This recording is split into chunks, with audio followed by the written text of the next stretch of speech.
ஒரு இயக்கத்தை பற்றி நம்ம அடிக்கடி குறிப்பிடுறோம். அதுல ஒரு எச்சரிக்கை பண்ண வேண்டி இருக்கு. இதுக்கு ஒரு பீடிகா ஒரு செய்தி நீங்க புரிந்து கொள்ள வேண்டும். இப்ப நாம் தமிழர்ங்கிற ஒரு இயக்கத்தினுடைய சில விஷயங்களை நம்ம எதிர்க்கிறோம் இல்லையா? எதிர்த்த உடனே இந்த நாம் தமிழர்ல இருக்கிறவர்களுக்கு ஒரு 95% பேருக்கு சிந்தனைக்கு அவங்களுக்கு சம்பந்தம் கிடையாது, மூளையை செலவழிக்க மாட்டாங்க. இவங்கள்ட்ட போய் கேட்டீங்கன்னு சொன்னா நீ திமுக சங்கிட்டுவாங்க. நம்ம இவங்கள்ட்ட ஒரு தவறுகளை சுட்டி காட்டினோம் என்று சொன்னால் அந்த தவறுக்கு இது இல்ல, இந்த அதுக்கு ஆன்சரு அப்படின்னு சொல்லக்கூடியவர்களாக அவங்க இருக்கவே மாட்டாங்க. என்ன செய்யறது? ஏதாவது சொன்ன உடனே நம்ம எவ்வளவு வலிமையான ஒரு இஸ்லாத்துக்கு எதிராக யுத்தம் செய்யறாங்கன்னு ஒரு வலிமையான ஒரு விஷயத்தை முன்வைத்தாலும் அதுக்கு என்ன பதில் செய்யறாங்கன்னு கேட்டா, அது நம்ம முஸ்லிம்களை பச்சை சங்கி அது காவி சங்கின்னு சொல்லிட்டு அவன் பச்சை சங்கியா இருந்துகிட்டு அவன் தான் பச்சை சங்கி, அந்த பச்சை ட்ரெஸ் போட்டு இருக்கான். அவன் என்ன செய்யறான்னு கேட்டா, இந்த கேள்விக்கு பதில் சொல்ல முடியாம இவங்க எல்லாம் திமுக ஆளுக்குன்னு சொல்லிட்டு நீ திமுக சப்போர்ட் பண்ணுவியா, அதை ஆதரிப்பியா இப்படிங்கிற ஒரு கேள்வி கேட்டு என்ன செய்யறாங்க, மதிமயக்க பாக்குறாங்க. திமுக நம்ம ஆதரிக்கிறாங்களா? அரசியலை பொறுத்த வரைக்கும் நம்முடைய நிலை என்ன?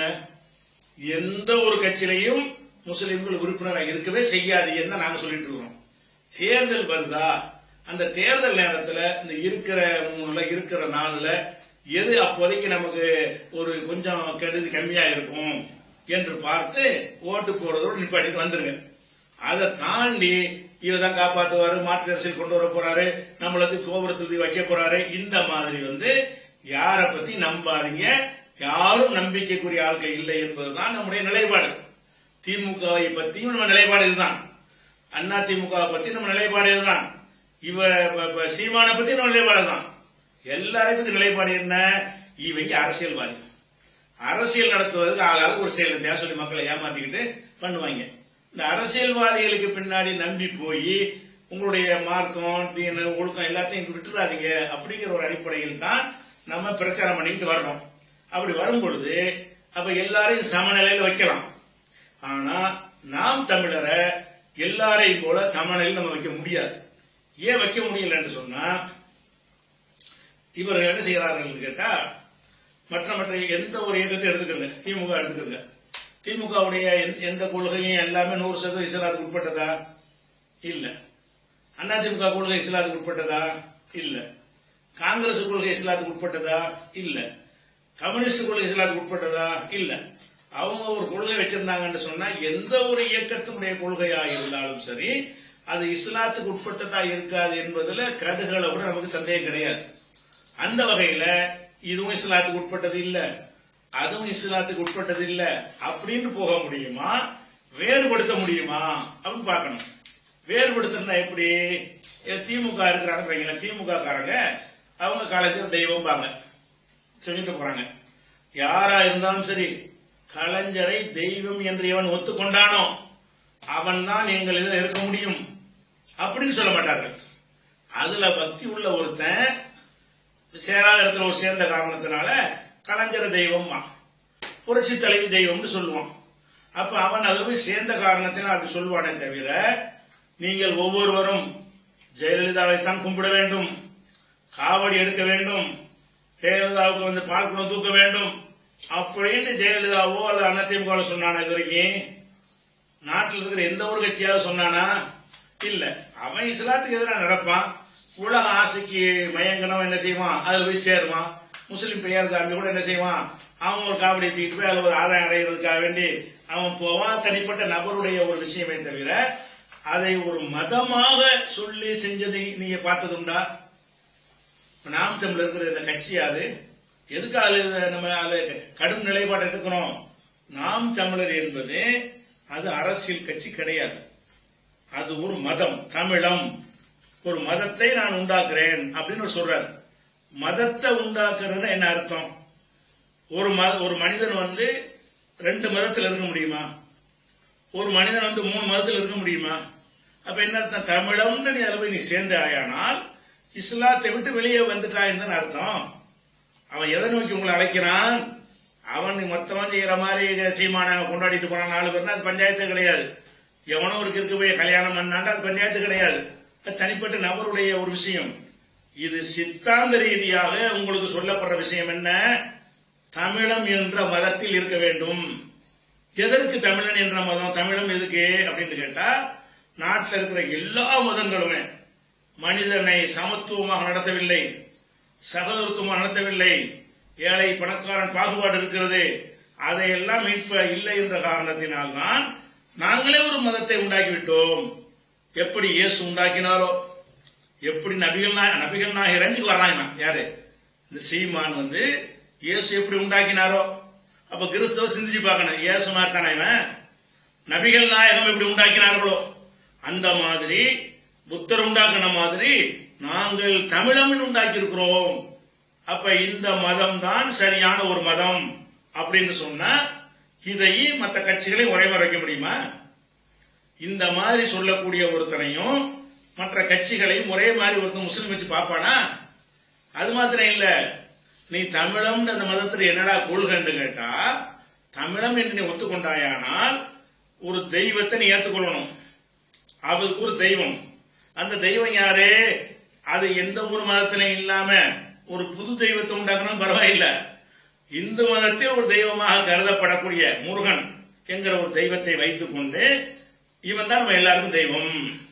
கிறிஸ்தவர்களே, நீங்கள் தமிழ மதத்தில் சேர்ந்து உங்களுடைய முப்பாட்டன் முருகனை என்ன செய்ய நீங்கள் வணங்க வேண்டும்.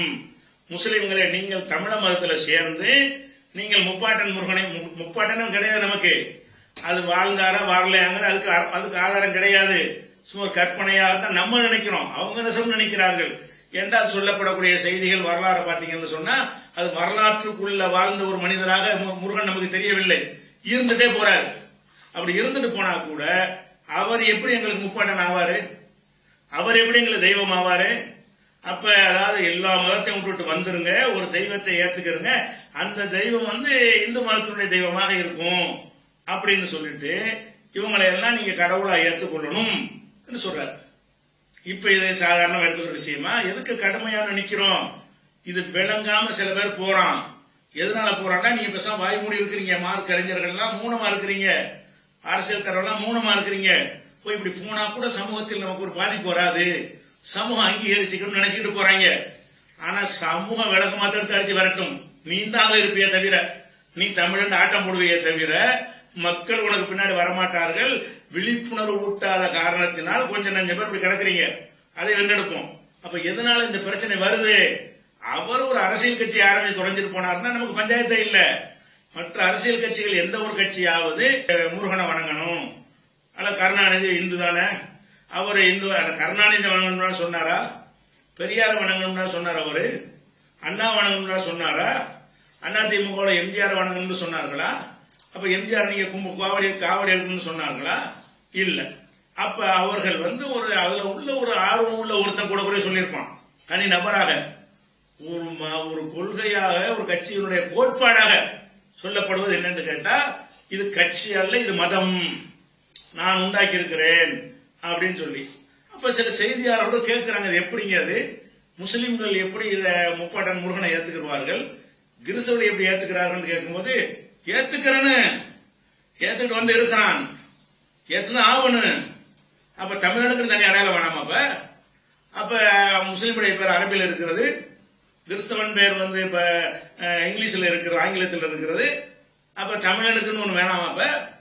அப்ப தமிழன் இந்த வந்து விட்டால் அந்த பேரை விட்டுவிட வேண்டும். எத்தனை பேர் முஸ்லிம்களை விட்டுவிட்டு வந்திருக்கிறார்களே அப்படின்னு அது பெருமையா சொல்றாரு. அப்ப என்ன அர்த்தம்? சித்தாந்த ரீதியா எதை நோக்கி அழைக்கிறாரு? அவருக்கு அரசியல் கட்சி நடத்துறது அல்ல, முஸ்லிம்களை இஸ்லாத்தை விட்டு அப்புறப்படுத்துவது, கிறிஸ்தவர்களை கிறிஸ்தவ மார்க்கத்திலிருந்து அப்புறப்படுத்துவது என்கிறதுதான் அதுல இருக்கக்கூடிய ஒளிஞ்சிருக்கிறது. அப்புறப்படுத்தி எங்க கொண்டே சேர்க்கிறாரு? முருகனை கடவுளாக்கிய, மாயவன கடவுளாக்கிய அப்படின்னு சொல்லக்கூடிய ஒரு காட்சியை பார்க்கிறோம். அப்ப இந்த பிரச்சனை என்ன நீங்க விளங்க வேண்டும் என்றால், எந்த ஒரு அரசியல் கட்சிக்கு சார்ந்து நம்ம பேசவே கிடையாது, எவனை பத்தி பேசவும் மாட்டோம். அரசியல் ரீதியா ஒரு பிரச்சனை வந்தால் அந்த பிரச்சனையை பேசிட்டு அடுத்த வேலையை பார்க்க போய்கொண்டே இருப்போம். இவருடைய விஷயம் மற்ற எந்த கட்சியுடைய விஷயம் மாதிரியா என்றால் இல்லவே இல்லை. உங்க உள்ளத்துல எப்படி விதைக்கிறாருன்னு கேட்டா, தமிழன், நம்மளாம் தமிழன், நம்ம அப்பன் தமிழன், முப்பாட்டன் தமிழன், இது அரபு நாட்டுக்கு ஒரு மதம், அதை நம்ம ஏத்துக்கிற கூடாது, தமிழ் மதத்தை தான் ஏத்துக்கிறேன்னு. இவர் முப்பாட்டன் தமிழன் கிடையாது. ஒரு இன்றுள்ள வசம் மாட்டிக்கிடுவாரு. பாட்டம் பேர் என்னன்னா யாக்கோபும் ஒரு உடற்பாடு. யாக்கோபு என்ன தமிழ காட்ட முடியல. சீமானுடைய பாட்டுல தகப்பனுக்கு தகப்பன் யாருன்னு கேட்டா யாக்கோபம். நீங்க வந்து முருகனுக்கு நீங்க பேரனாப்ப அந்த வழி தோன்றலாம். அப்ப எல்லாம் பொய் பேசுறது பூரா பொய்ய தனியா விஷயம். இப்ப நீ என்ன செய்யறீங்கன்னு கேட்டா ஒரு மதத்தை உண்டாக்கி கொண்டு இதுல வரணுங்கிறீங்க. இதுல வந்தால் அதுல இருக்க முடியாது. அது எப்படி இருப்பான் அப்படி இருக்க முடியும் அப்படின்னு சொல்லி பச்சையா பேசிவிட்டு இப்ப பம்மிக்கிட்டு நான் அப்படி செய்யல முஸ்லிம்களா வெறுந்து ஓடுறதை பார்த்து விட்டு இல்லை நாங்கள் அப்படி நினைக்கவில்லை நாங்கள் அப்படி கிடையாதுன்னு சொல்லி மனுப்புறது இருக்கே தவிர அப்ப இதெல்லாம் யார் பேசுனது? அப்ப இதெல்லாம் யார் அட்மின் பேசுனது? அப்ப இந்த பேச்சு இந்த பேச்சு எல்லாம் யார் பேசுனது? நான் நெஞ்ச நிமிச்சுக்கிட்டு தமிழத்தை உண்டாக்க போனோம்னு சொன்னாலும் யார் பேசுனது? அப்ப நீங்க உள்ள அவ்வளவு விஷத்தையும் வைத்துக் கொண்டு என்ன செய்வீங்க? முஸ்லிம்களை வந்து அவர்களுக்கு இருக்கக்கூடிய அந்த பற்றை வெறுப்பதற்காக வேண்டி தமிழ்ங்கிற ஒரு போர்வை கொண்டே போடுறீங்க. தமிழ்ங்கிற போர்வையை போட்டு நம்ம இவரெல்லாம் தமிழுக்கு அப்பாற்பட்டது, முகமது நபி தமிழுக்கு அப்பாற்பட்டவர், நபிகள் நாயகம் தமிழ் கிடையாது, இஸ்லாம்ங்கிற தமிழ் கிடையாது, உன் பேரை தமிழாக மாத்திக்க அப்படின்னு சொல்லி அவனை தமிழை மாத்த சொல்றீங்க. அதுக்கப்புறம் வேதம் எங்களுக்கு வேதம் வந்து திருவள்ளுவர் தான் வேதம், திருக்குறள் வேதங்கிற அது பொய் எல்லாமே. இவர் வேதம்னு சொல்றதெல்லாம் பொய். இவர் எதுவும் வேதம் கிடையாது. இவருக்கு எந்த கொள்கையும் கிடையாது. சீமானை பொறுத்த வரைக்கும் அவர் பகிரங்க அவர் சவாலாக சொல்றேன். அவர் என்னோட விவாதத்துக்கு வந்தாரையானால் 100 தில்லுமுறை நாங்கள் அவர்கிட்ட எடுத்து காட்டணும். அவருடைய பேச்சில இருந்து, அவருடைய உரையில இருந்து, அவருடைய சிந்தனையில இருந்து, அவருடைய எழுத்துல இருந்து, அவர் கட்சியினுடைய கொள்கை பதிவேட்டில் இருந்து 100 எடுத்து காட்டுவேன். வட்டி கட்டின அயோக்கியர் என்பதற்கு அந்த அளவுக்கு நினைச்சு பரண்டு பேசுறது, பொய்யா அவிழ்த்து விடுவது, தன்னை பற்றி கட்டுக்கதையில் அவிழ்த்து விடுவது, தன்னை ஒரு தெய்வ அம்சம் புரிந்தவன் மாதிரி அந்த மக்கள் மத்தியில சித்தாந்த இதெல்லாம் செஞ்சுட்டு போனா கூட நம்ம சும்மா இருந்துருவோம். சின்ன உதாரணம் சொல்வதாக இருந்தால் ஒருத்தர் வச்சிருக்காங்க ஹுமாயூன் காபிர். அந்த ஹுமாயூன் காபிர் என்ன செய்யறாருன்னு கேட்டா, நான் போய் சாமி கும்பிடுறேன் அதை தப்புங்கிறீங்க. அப்ப நீங்கள் கருணாநிதியை கூப்பிட்டு நோன்பு கஞ்சி கொடுத்தது ஜெயலலிதா திமுக வேணுமா?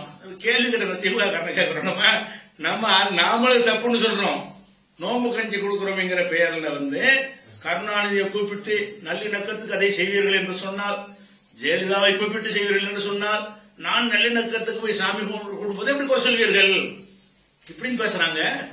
முஸ்லிம் மக்களை, முஸ்லிம் சமுதாயத்தில் உள்ள இளைஞர்களை ஏமாத்துறதுக்காக வேண்டி இவ்வளவு அறிவீனமான கூறுகட்ட மடத்தனமான ஒரு வாதத்தை வைத்து அதை நியாயப்படுத்த நான் கும்பிடத்தான் செய்வேன், நீ ஏன் நோம்பு கஞ்சி கொடுத்த அப்படின்னு இப்படி ஒரு வாதம். முதல் விஷயம் என்னன்னு கேட்டா, கருணாநிதி ஜெயலலிதா இவங்களை எல்லாம் வந்து நம்ம அழைக்கிறது சரின்னு சொன்னோமா?